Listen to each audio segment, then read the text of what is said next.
మానవత్వం మంట కలిసిపోయింది. మానవత్వం లేకుండా పోయింది సోదరులారా. ఈరోజు మన సమాజాన్ని మనం కాపాడుకోవాలి. మన సమాజాన్ని కాపాడుకోవాలంటే మనిషిని మనిషిగా చూసే సమాజాన్ని నిర్మించుకోవాలి.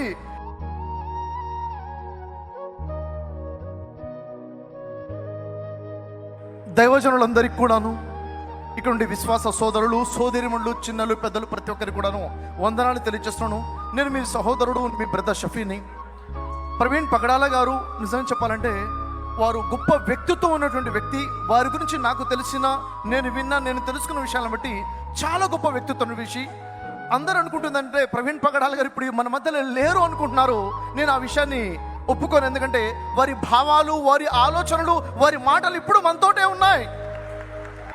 అయితే నేను ఇక్కడ మీ అందరినీ కోరుతుంది, దైవజనులందరూ నేను కోరుతుంది, మనలో ఎంతమంది ప్రవీణ్ పగడాల గారి భావాలతో పాటు నిల్చున్నాం? చేయొద్దండి. ఎంతమంది ఈ భావాలతో పాటు నిల్చున్నాం? ఏదో వచ్చామా, చూసామా, పోయామా అని కాకుండా వారి భావాలతో పాటు, వారి ఆశయాలతో పాటు, దేవుడిచ్చిన పిలుపుతో పాటు దైవజనులుగా మనం నిల్చోవాలి. ఎందుకంటే ఇహలోకం శాశ్వతం కాదు, పరలోకం నిత్య జీవమే శాశ్వతమైనది. కాబట్టి దానికోసం మనం ప్రజల్ని ఈరోజు సమాజంలో చూసుకుంటే మానవత్వం మంట కలిసిపోయింది. మానవత్వం లేకుండా పోయింది సోదరులారా. ఈరోజు మన సమాజాన్ని మనం కాపాడుకోవాలి. మన సమాజాన్ని కాపాడుకోవాలంటే మనిషిని మనిషిగా చూసే సమాజాన్ని నిర్మించుకోవాలి.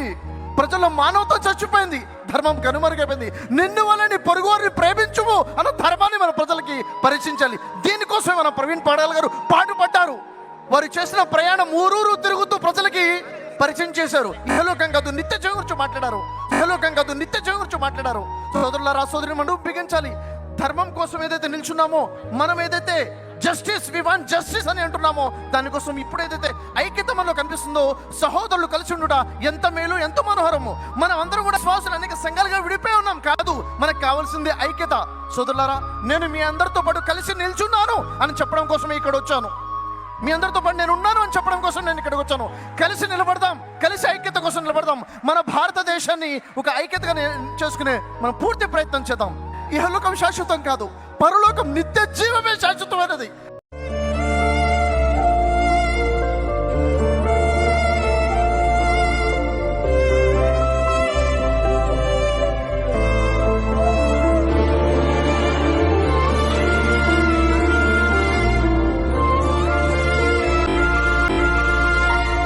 ఇహలోకం శాశ్వతం కాదు, పరలోకం నిత్య జీవమే శాశ్వతమైనది. ఇహలోకం శాశ్వతం కాదు, పరలోకం నిత్య జీవమే శాశ్వతమైనది. ఇహలోకం శాశ్వతం కాదు, పరలోకం నిత్య జీవమే శాశ్వతమైనది.